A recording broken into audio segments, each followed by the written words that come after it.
you've got that right, really. I mean, there's obviously things that we'll look at and say we did really well, and equally there's things that we look at and we say we could have, obviously done a lot better. If we look at obviously the first innings batting, I felt that we showed a lack of discipline at times. Obviously, with shot management, we paid the price for that. It's something that we addressed, something we talked about in the dressing room. I mean, the one thing that I am very keen for this group to do is better face into problems. And if we have a difficult day, better talk. On the plus side, obviously, we saw Rory Burns come back in after being left out in India, show a lot of character and bat beautifully. Obviously, I was really pleased to see him go and get his 100. And then Sibley in the second innings, I thought he showed a lot of discipline and a lot of guts really, to stick in, and he showed us how stubborn he can be with the bat, which is why he's there, to score the runs at the top of the order for us. And I think from a bowling perspective, again, I think we held the game well for long periods of time, which is obviously part of the game plan that we've got.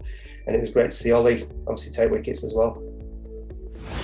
Well, I think they made it very difficult. I mean, obviously we saw throughout the game when the seam bowlers in particular held the lengths, it was very difficult to score. I mean, the scoring rate weren't much above 3 most of the game anyway. So, when you're setting a total, you look at, how do we make it? There is two results really, which one of them is you draw and the other one's you win if you're setting a total for them.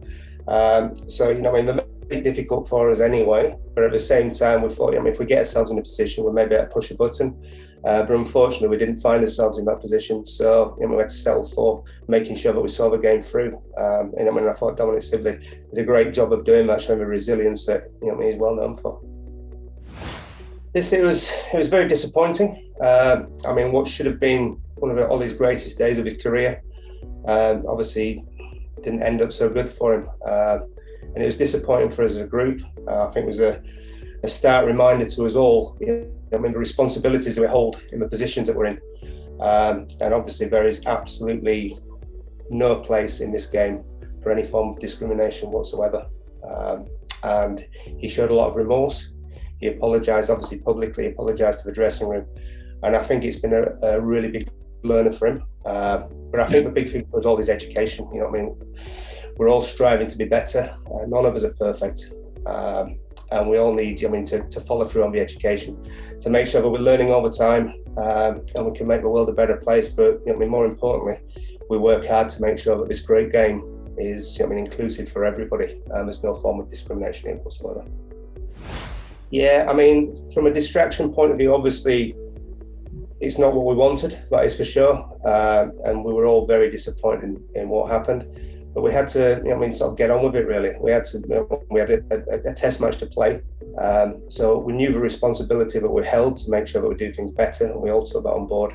But equally, we had a test match to play. So we had to get on with that. That doesn't say we dismiss it whatsoever.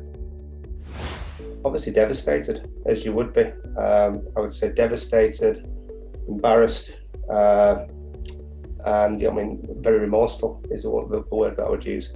And like I say, it was very, quick to take on board what had happened, and equally, apologised wholeheartedly to the dressing room, and obviously came out and apologised to the rest of the world as well, which he had to do. He had to face into this. No, to be honest, the only way we get experience is by playing. We know the talent's there. I've spent a lot of time with these guys now. The one thing that COVID has given me is time to spend with these guys. Living in the bubbles, watching them, talking to them, seeing them train. I know there's a lot of talent in there, but one thing that we need is to get the experience into them. This is an opportunity to do that, which we've talked about previously.